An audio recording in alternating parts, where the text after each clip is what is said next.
Bagi Bapak Ibu Saudara yang ingin memberikan persembahan, perpuluhan, dan janji iman, dapat mentransfer ke nomor rekening yang tertera di layar.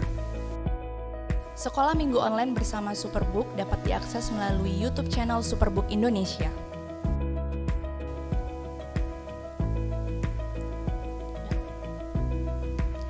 Shalom keluarga besar Camp of David, kembali lagi kita bertemu dalam online service Minggu 9 Agustus 2020. Saya percaya kalau sampai detik ini kita masih sehat dan kuat, itu semua karena anugerah Tuhan dalam hidup kita.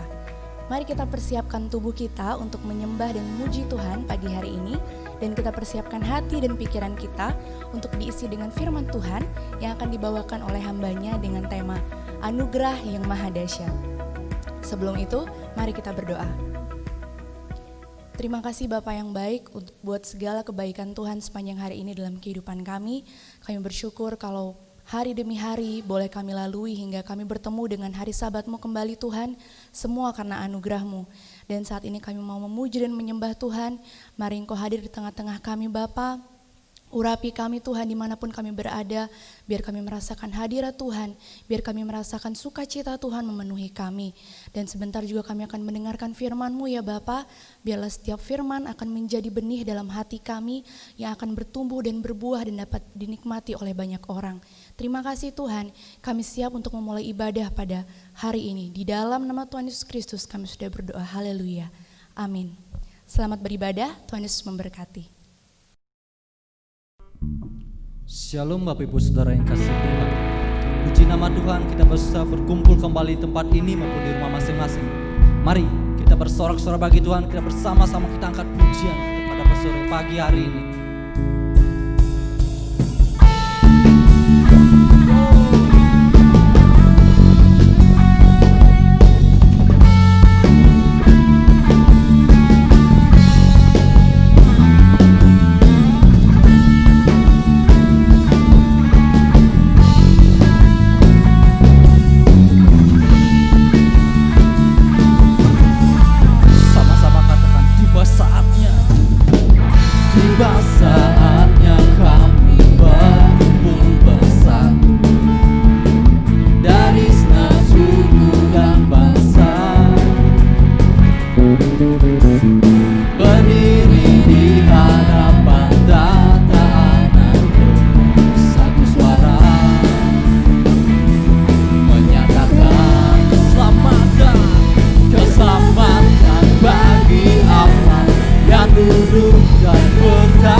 Ajar kami berdiam untuk lebih dekat lagi di dalam-Mu Tuhan.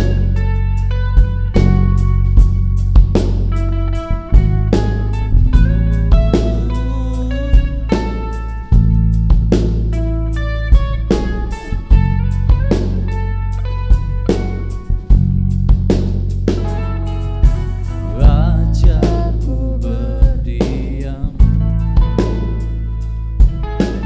dekati hati saat ku berpaling, saat ku berpaling temukan cinta. Amin.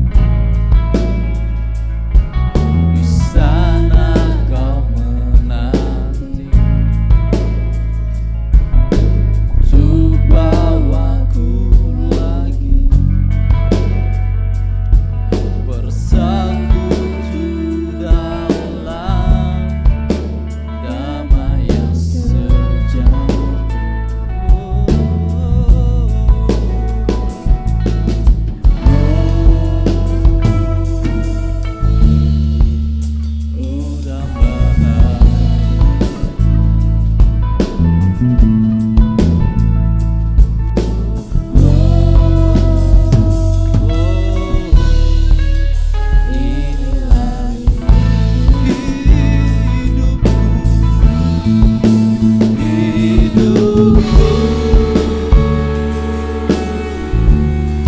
Hanyalah untukmu,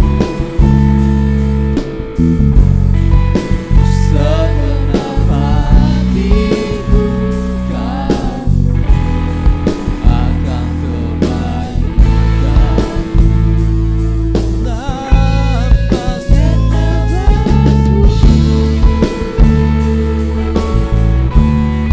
Menceritakan kasih,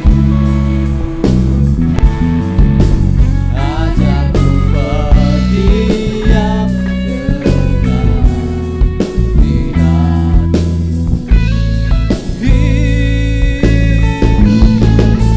Hidupku hanyalah untukmu, segenap hatiku akan kebaikan. Dan nafasku menceritakan kasih, ajarku berdiam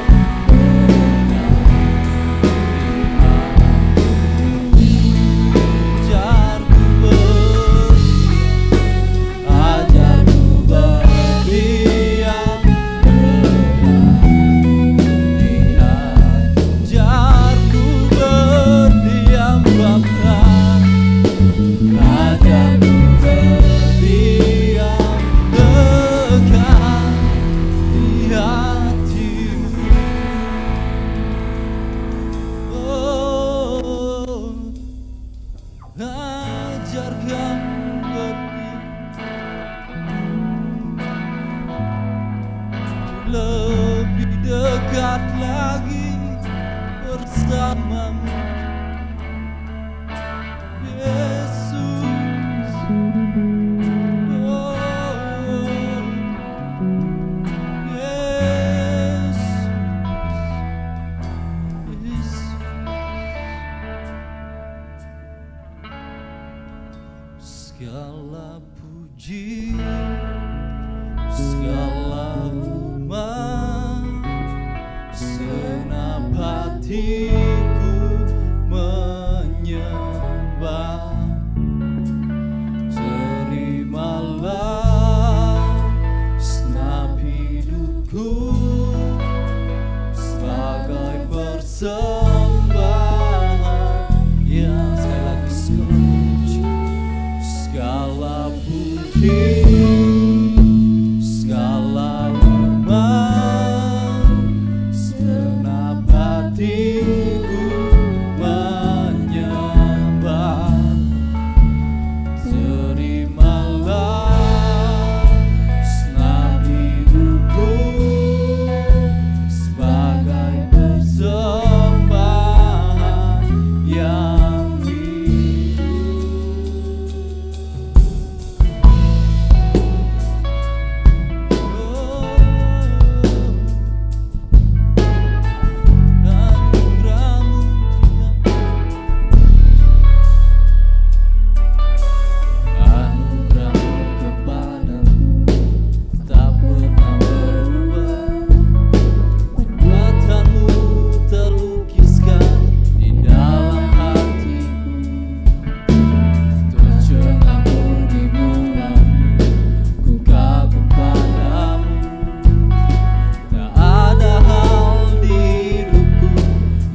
Shalom Bapak Ibu Saudara sekalian, sukacita besar pagi hari ini kita bisa bersua kembali oleh anugerah Tuhan.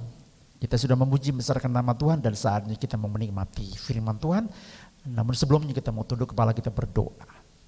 Bapa yang kudus, kami mengucap syukur buat kesempatan yang saat ini kami boleh nikmati. Kami sudah memuji besarkan nama-Mu. Biarlah persembahan itu harum di hadapan Tuhan. Saatnya kami mau menikmati firman-Mu, berbicara buat kami pagi hari ini Tuhan, sehingga setiap kami yang hadir menikmati berkat Tuhan, boleh iman dan pengharapan juga kasih kami diperbaharui. Berbicara buat kami, kuduskan kami hamba-Mu, kami siap menikmati berkat firman-Mu di dalam nama Tuhan Yesus Kristus. Haleluya Tuhan, amin. Puji nama Tuhan. Bapak Ibu Saudara sekalian, saya akan kasih tema firman Tuhan pagi hari ini Bapak Ibu Saudara sekalian, anugerah yang maha dahsyat. Bapak Ibu, kalau kita dengar tema ini sesuatu yang luar biasa yang Tuhan kerjakan buat saya dan saudara. Bukan pagi hari ini aja, tapi saat kita dipanggil dan dipilih Tuhan.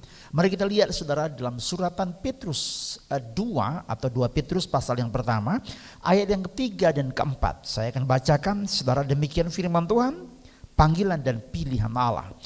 Karena kuasa ilahinya telah menganugerahkan kepada kita segala sesuatu yang berguna untuk hidup yang saleh oleh pengenalan kita akan Dia yang telah memanggil kita oleh kuasanya yang mulia dan ajaib. Dengan jalan itu Ia telah menganugerahkan kepada kita janji-janji yang berharga dan yang sangat besar, supaya olehnya kamu boleh mengambil bagian dalam kodrat ilahi dan luput dari hawa nafsu dunia yang membinasakan dunia. Demikian pembacaan pagi hari ini Bapak Ibu Saudara sekalian. Kalau kita lihat saudara di sini, saya akan simpulkan bahwa karena kuasa ilahinya lah telah menganugerahkan kepada kita segala sesuatu yang berguna untuk hidup yang saleh. Ya. Jadi Bapak Ibu Saudara sekalian, kita lihat poin yang pertama ini, Tuhan mengorbankan segala sesuatu termasuk kodrat ilahinya, saudara, diberikan kepada saya dan saudara supaya sama seperti pribadi Kristus. Seperti dalam kitab Roma di detail di situ dikatakan orang dipanggil, dipilihnya dikatakan hampir sama dengan pribadi Yesus sebagai yang sulung, saudara. Yang berikut adalah pengorbanannya Bapak Ibu Saudara sekalian, luar biasa, supaya saya dan saudara sama seperti pribadinya yang saleh adanya Bapak Ibu. Yang kedua dikatakan kita dipanggil, dipilihnya saudara, oleh kuasa yang mulia dan ajaib. Bapak Ibu, penulis ini mengklaim benar, digarisbawahi tentang hal yang luar biasa ini, yaitu mulia dan ajaib. Mengapa demikian saudara? Kita dipanggil oleh kuasa dan kemuliaannya. Kita dipanggil oleh keajaibannya. Kita dipanggil oleh karena anugerahnya, bukan karena kehebatan saya dan saudara. Panggilan dan pilihannya itu Bapak Ibu Saudara sekalian, supaya kita dianugerahkan sesuatu yang saleh. Ini adalah anugerah yang maha dahsyat, saudara. Kita dipanggil, dipilih, saudara. Tidak ada alasan sama sekali. Tapi di sini Petrus menulis Bapak Ibu dengan tegas, oleh kuasa yang mulia dan ajaibnya, sehingga saya dan saudara dipanggil dan dipilihnya. Ini luar biasa. Bapak Ibu, kita lanjutin. Coba kita lihat sedikit latar belakang saya dan saudara. Kalau kita lihat ke belakang, siapa sih kita ini, saudara? Kita lihat yang pertama, kita ini adalah orang fasik. Kalau dalam Yesaya pasal yang ke-48 dikatakan tidak ada keselamatan bagi orang fasik, saudara. Orang fasik itu sebetulnya orang yang kenal Tuhan, tahu Tuhan, saudara, tapi mereka tidak memuliakan Tuhan, tidak menghormati Tuhan, tidak taat pada firman Tuhan. Dalam bahasa aslinya katakan bahwa ini asebia, artinya apa? Orang yang tahu tapi pura-pura tidak tahu, orang yang berontak kepada Tuhan, saudara. Ini saya dan saudara latar belakangnya. Jadi orang fasik, orang yang tahu kebenaran tapi tidak mau tahu, orang yang tahu kebenaran tapi berontak kepada firman Tuhan atau kebenaran itu. Ini saudara dalam Yesaya katakan tidak ada keselamatan, saudara. Apa aja hasilnya, saudara? Apa aja yang dikerja dari orang-orang fasik, orang-orang yang tidak mau tahu, orang-orang yang tidak memahami kebenaran, saudara. Kalau kita lihat, saudara, di Efesus, Bapak Ibu, pasal yang keempat, coba kita lihat Efesus pasal 4, saudara. Ayat yang ke-17, saudara, demikian firman Tuhan. Sebab itu kukatakan dan kutegaskan ini kepada kamu di dalam Tuhan. Jangan hidup lagi sama seperti orang yang tidak mengenal Allah dengan pikiran yang sia-sia. Ini Bapak Ibu. Jangan dikatakan di sini seperti orang yang tidak mengenal Allah. Ini ada kata lagi di situ, artinya sebelumnya tidak pernah kenal Allah, tapi setelah mengenal Allah, di sini dinasihati, jangan hidup lagi seperti orang yang tidak mengenal Allah. Karena itu adalah zaman jahiliyah, zaman pemberontakan, zaman masa fasik, saudara, hidup yang penuh dengan kefasikan, saudara. Ayat yang ke-18 dikatakan di situ, dan pengertian yang gelap jauh dari hidup persekutuan dengan Allah karena kebodohan yang ada di dalam mereka dan karena kedegilan hati mereka. Bapak Ibu, ayat 19, perasaan mereka telah tumpul sehingga mereka menyerahkan diri kepada hawa nafsu dan mengerjakan dengan serakah segala macam kecemaran. Bapak Ibu, kita lihat di situ, Bapak Ibu, sebelum kenal Tuhan, sebelum kita menerima panggilan yang mulia dan ajaib ini, Bapak, inilah latar belakang saya dan saudara. Yang pertama di sini dikatakan pengertian yang gelap, jauh dari persekutuan dengan Allah, hatinya itu degil, saudara. Ya, ini hati keras. Kalau hatinya keras, Bapak Ibu, apa yang bisa ditumbuh, saudara, di situ? Sementara hati itu bagaikan tanah, saudara, yang perlu digembur dan firman itu tanam di hati saya dan saudara. Tapi di sini katakan hatinya degil keras sehingga ketika firman ditabur, saudara, tidak ada menghasilkan sesuatu. Jangankan menghasilkan sesuatu, Bapak Ibu, ditanam aja tidak. Jangankan tanam, bertumbuh aja atau jangankan berbuah. Begitu tanam firman itu mental. Kenapa demikian? Karena hatinya itu degil alias tumpul, Bapak Ibu, saudara sekalian. Saudara, ini cikal bakal atau latar belakang saya dan saudara. Kalau kita lihat lebih dalam lagi, Bapak Ibu, di Efesus pasal yang kedua, saudara, ayat yang ke-11. Demikian firman Tuhan. Karena itu ingatlah bahwa dahulu kamu itu sebagai orang-orang bukan Yahudi menurut daging, yang disebut orang tak bersunat oleh mereka yang menamakan dirinya sunat, yaitu sunat lahiriah yang dikerjakan oleh tangan manusia. Bahwa waktu itu kamu tanpa Kristus tidak termasuk kewargaan Israel dan tidak mendapat bagian dalam ketentuan yang dijanjikan tanpa pengharapan dan tanpa Allah di dalam dunia ini, saudara. Tanpa Allah di dalam dunia, bukan umat perjanjian, bukan keturunan Abraham, tanpa Kristus, Bapak Ibu, saudara sekalian. Ayat yang ke-13 di situ dikatakan, tetapi syukur kepada Allah, dikatakan di dalam Kristus Yesus kamu yang dahulu jauh sudah menjadi dekat. Saudara, ini tidak ada alasan untuk saya dan saudara dipanggil dan dipilih Tuhan dalam kemuliaan dan keajaibannya. Tidak ada, saudara. Tapi syukur, saudara. Di sini ayat 13 katakan, tapi sekarang di dalam Yesus Kristus kamu yang dahulu jauh sudah menjadi dekat oleh darah Kristus. Saudara, ini luar biasa. Ayat yang ke-14 di situ dikatakan, karena dialah damai sejahtera kita yang telah mempersatukan kedua pihak dan yang telah merubuhkan tembok pemisahan itu, yaitu perseteruan. Saudara, ini masalahnya sehingga saya dan saudara itu tidak bisa menghadap Bapa di sorga karena ada perseteruan. Kenapa ada perseteruan? Ada tembok pemisah, yaitu dosa, Bapak Ibu. Tapi kalau saya dan saudara pagi hari ini diingatkan kembali bahwa kalau kita dipanggil dan dipilih Tuhan itu karena kuasa yang mulia dan ajaib. Oh, itu luar biasa. Itu namanya anugerah yang maha dahsyat. Amat dahsyat dan maha dahsyat, saudara. Ayat yang ke-14 dikatakan, karena dialah damai sejahtera kita yang telah mempersatukan kedua pihak dan yang telah merubuhkan tembok pemisah, yaitu perseteruan. Ini luar biasa. Lewat korban Kristus, lewat pengorbanan Kristus di Kalvari, Bapak Ibu Saudara sekalian, tembok pemisah itu dihancurkan Bapak Ibu, sehingga hasilnya ayat 18 Bapak Ibu. Karena oleh Dia kita kedua pihak dalam satu roh beroleh jalan masuk kepada Bapa di sorga. Wah, ini luar biasa Bapak Ibu. Sehingga kita punya otoritas untuk menyebut ya Aba, ya Bapa. Ya.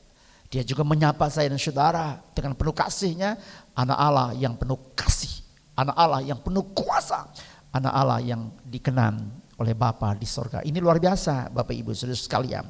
Itulah sebabnya Bapak Ibu Saudara sekalian, ketika kita menghadapi tantangan saat COVID seperti ini, firman Tuhan katakan ketika kita sudah menikmati ada jalan yang sudah terbuka kepada Bapa di sorga. Dalam Injil Matius katakan, marilah kepadaku semua yang letih lesu dan berbeban berat, aku beri kelegaan, saudara. Apakah cuma hanya Tuhan hanya ngomong aja? Tidak, saudara. Apakah Tuhan hanya berfirman? Tidak. Dia berbicara, saudara. Dia berfirman, dia juga sanggup melakukannya. Dan tidak pernah firman-Nya gagal adanya, saudara. Apa yang dilakukannya, saudara? Sehingga tembok perseteruan itu dihancurkan. Kita lihat, saudara, apa yang dilakukannya. Yang pertama kita lihat 1 Petrus pasal 2 ayat yang ke-24, saudara. Kita lihat 1 Petrus pasal 2, saudara. Ya. Ia sendiri telah memikul dosa kita di dalam tubuhnya di kayu salib, supaya kita yang telah mati terhadap dosa hidup untuk kebenaran. Oleh bilur-bilurnya kamu telah sembuh. Bapak Ibu Saudara sekalian, pribadi yang kudus, pribadi yang maha mulia, dia turun menjadi manusia, bahkan hamba, saudara. Dia rela mati mengorbankan dirinya, Bapak Ibu. Dia menanggung dosa kita, pribadi yang kudus, tapi diubah menjadi pribadi yang berdosa. Untuk apa? Menanggung dosa saya dan saudara. Tidak hanya itu, dikatakan bilur-bilurnya memulihkan, menyembuhkan saya dan saudara. Yang kedua, saudara, apa yang dilakukannya? Dia menjadi pribadi yang terkutuk, saudara. Karena perbuatan saya dan saudara, karena ulah saya dan saudara. Tadi dikatakan orang yang berontak, fasik, orang yang tahu kenal Tuhan tapi berontak, tidak taat kepada firman Tuhan. Ini tujuannya adalah murka Tuhan. Tuhan tidak mau ini. Sehingga Tuhan menanggung kutuk itu, Bapak Ibu Saudara sekalian. Kita lihat dalam Galatia pasal yang ketiga, Bapak Ibu. Di situ jelas Tuhan berbicara gamblang bagaimana Tuhan itu berkorban buat saya dan saudara. Galatia pasal yang ketiga ayat yang ke-13. Demikian firman Tuhan. Kristus telah menebus kita dari kutuk hukum Taurat dengan jalan menjadi kutuk karena kita, sebab ada tertulis, terkutuklah orang yang digantung pada kayu salib. Yesus Kristus telah membuat ini supaya di dalam Dia berkat Abraham sampai kepada bangsa-bangsa lain, sehingga oleh iman kita menerima roh yang telah dijanjikannya. Ini Bapak Ibu. Sekali lagi saya katakan, Dia yang mulia, kudus. Dia yang suci. Dia rela menanggung kutuk saya dan saudara. Untuk apa Bapak Ibu? Supaya saya dan saudara menerima berkat Bapak Abraham. Ini luar biasa. Jadi kalau saya dan saudara itu tidak percaya dan tidak beriman kepada korban Kristus, tidak mungkin hidup saya dan saudara diberkati. Tidak mungkin. Sebab janji berkat itu ada di dalam tangan Kristus. Kalau kita tidak percaya kematian dan kebangkitannya, kita tidak bisa mengalahkan iblis. Sebab firman Tuhan katakan, jangan takut. Kunci maut dan kerajaan maut ada di dalam tangan Kristus. Kalau kita tidak percaya Yesus, kita tidak akan mendapat hidup yang kekal. Sebab firman Tuhan katakan, akulah jalan, kebenaran dan hidup.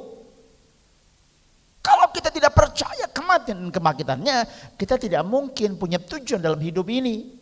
Tapi ketika kita percaya dan beriman kepada Kristus, maka tujuan kita itu jelas. Di dalam Yohanes katakan, di mana aku berada, kamu pun berada. Di mana itu Bapak Ibu? Di rumah Bapa di sorga.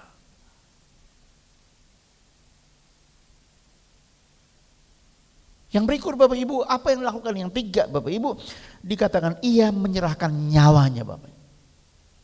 Injil Yohanes katakan, setelah dia minum anggur asam itu Bapak Ibu, dia katakan sudah selesai. Dia menyerahkan nyawanya. Bapak, saat itulah gereja Tuhan itu menikmati pemulihan yang begitu dahsyat. Dosa itu sudah dihancurkan, dilenyapkan. Saya dan saudara menerima pribadi, menjadi pribadi yang dipulihkan Tuhan, saudara. Ada pengharapan, kematian kebangkitannya menghasilkan hidup yang penuh pengharapan, tidak lagi sia-sia. Kematian dan kebangkitannya membawa saya dan saudara kepada tujuan yang jelas, Bapak Ibu saudara sekalian. Ya, kita lihat ayat dalam 1 Petrus, Bapak Ibu saudara sekalian, kematian Yesus menghasilkan hidup yang penuh pengharapan. 1 Petrus pasal yang pertama ayat yang ketiga dan keempat. Pengharapan iman dan kasih. Terpujilah Allah dan Bapa Tuhan kita Yesus Kristus, yang karena rahmat yang besar telah melahirkan kita kembali oleh kebangkitannya dari antara orang mati kepada suatu hidup yang penuh pengharapan. Jadi kematian dan kebangkitan Kristus Bapak Ibu membawa saya dan saudara kepada apa? Hidup yang penuh pengharapan, saudara. Ini. Kalau dalam Petrus dikatakan bahwa oleh karena kuasa mulia dan ajaibnya saya dan saudara dipanggil, dipilihnya. Bahkan dia rela menyerahkan, melucutin keilahiannya, menabur atau menuangkan kepada saya dan saudara, sehingga saya dan saudara sama seperti pribadi Kristus. Dia sebagai yang sulung, kita adalah saudaranya Kristus, sehingga dimanapun dia berada, saya dan saudara juga berada Bapak Ibu. Ayat yang keempat dikatakan untuk menerima suatu bagian yang tidak binasa, yang tidak dapat cemar dan yang tidak layu, yang tersimpan di sorga bagi kita. Ini Bapak Ibu saudara sekalian, ini janji yang tidak mungkin dipermalukan, janji yang tidak mungkin dusta. Lewat kematian dan kebangkitan Kristus membawa saya dan saudara tidak hanya pengharapan, tapi menghasilkan sesuatu yang istimewa Bapak, yang tersimpan di sorga. Dikatakan yang tidak binasa, tidak layu, tidak cemar, tapi sebaliknya Bapak Ibu saudara sekalian, kita menerima mahkota kehidupan. Ini luar biasa. Itu sebabnya saya dan saudara dinasihat oleh firman Tuhan pada pagi hari ini, saudara, di dalam 2 Petrus 1 ayat yang ke-10 Bapak Ibu saudara sekalian. Saya akan bacakan ayat yang terakhir, saudara. Demikian firman Tuhan. Karena itu saudara-saudaraku, berusahalah sungguh-sungguh supaya panggilan dan pilihan kita makin teguh, saudara. Sebab jikalau kita dikata melakukannya, kita tidak akan pernah tersandung, saudara. Ini. Jadi saya dan saudara di sini diajarkan supaya kita itu hargai panggilan itu, berusaha sungguh-sungguh. Dikatakan di ayat yang ke-5 sampai ayat yang ke-8 itu Bapak, berusaha sungguh-sungguh. Sungguh-sungguhnya gimana? Coba kita lihat. Ini sungguh-sungguhnya. Justru karena itu kamu harus dengan sungguh-sungguh berusaha untuk menambah kepada imanmu kebajikan, dan kepada kebajikan pengetahuan, dan kepada pengetahuan penguasaan diri, kepada penguasaan diri ketekunan, dan kepada ketekunan kesalehan, dan kepada kesalehan akan kasih akan saudara-saudara, dan kepada kasih akan saudara-saudara kasih akan semua orang. Sebab apabila semuanya itu ada padamu dengan berlimpah-limpah, kamu akan dibuatnya menjadi giat dan berhasil dalam pengenalanmu akan Yesus Kristus Tuhan kita. Ini luar biasa, saudara. Sampai poin yang ketiga ini dikatakan bahwa sampai kita mengenal Yesus dengan benar. Tidak hanya kata orang, tapi mengenal Yesus ini artinya apa Bapak Ibu? Bertemu, punya pengalaman pribadi dengan Yesus Bapak Ibu. Ini yang paling penting dalam hidup saya dan saudara. Kalau kita bertemu dengan pribadi Yesus Bapak Ibu, maka hidup saya dan saudara pasti berubah. Kalau hidup saya dan saudara sudah bertemu dengan Yesus, maka orang melihat Yesus dalam hidup saya dan saudara. Sehingga kemanapun saya dan saudara berada, Tuhan bekerja jauh dari apa yang saya dan saudara doa dan harapkan. Selamat pagi, dan Tuhan Yesus memberkati kita pagi hari ini. Shalom.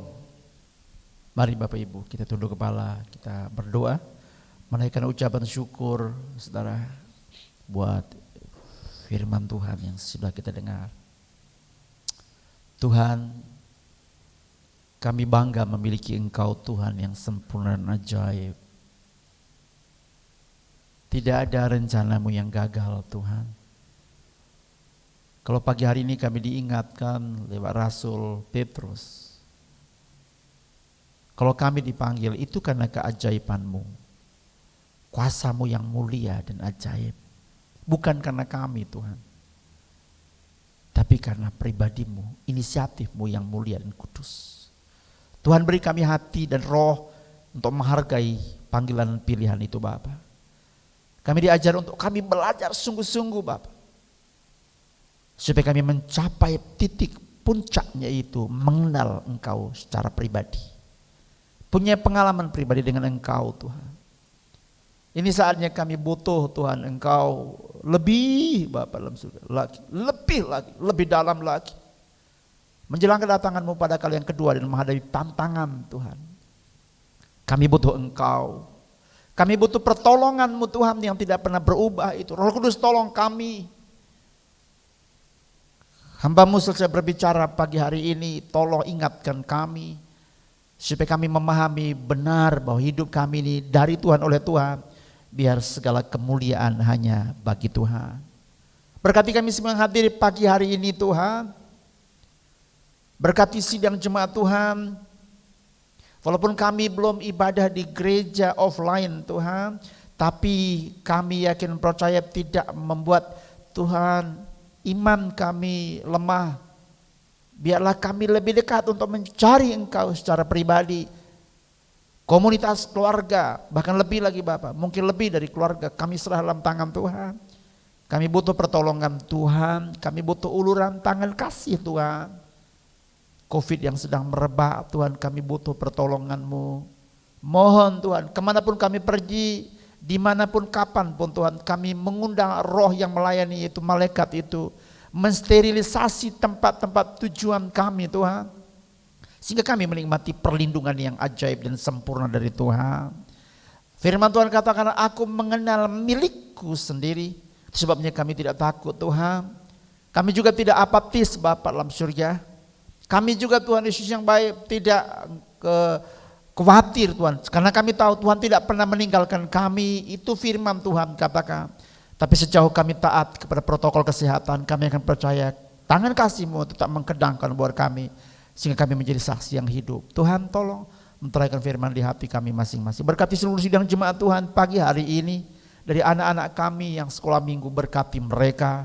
Pemuda remaja, berkati mereka dengan pembina mereka. Berkati juga kaum bapak ibu, usaha pekerjaan, nikah rumah tangganya, doa-doa yang dinaikkan, usaha yang sudah dimulai, bahkan yang sedang berlangsung juga, baik yang sudah maju, sedang berkembang, baru Tuhan merintis kami dalam tangan Tuhan. Teman-teman kami atau jemaat yang belum bekerja juga Tuhan, buka pintu berkat. Di masa atau new normal ini Tuhan tolong, kami butuh pertolongan Tuhan. Kedangkan tangan kasih-Mu Tuhan, kami butuh Engkau, kami butuh ketenangan yang datang dari Tuhan. Kami butuh kekuatan yang datang dari firman Roh Kudus. Sehingga kemanapun kami pergi Bapak, bukan lagi ketakutan yang mengerikan, kekhawatiran yang berkepanjangan, tapi sebaliknya Bapak, kami melangkah dengan iman, dengan Tuhan struktur kesehatan Bapak, tata kesehatan, protokol kesehatan Tuhan Yesus yang baik, sehingga kami betul-betul menikmati perlindungan Tuhan yang begitu ajaib.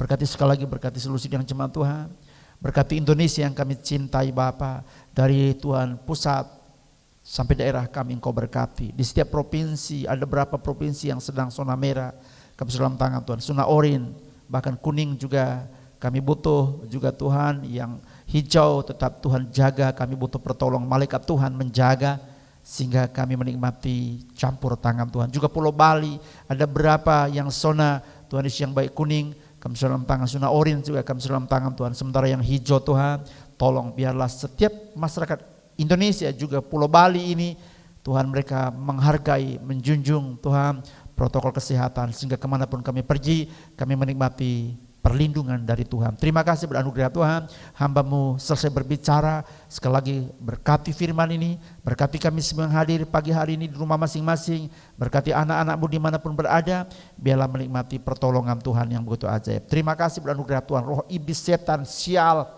maut, dukun, tenun sihir, penghalang berkat pun yang berlobang, kami ikatkan patah di dalam nama Yesus.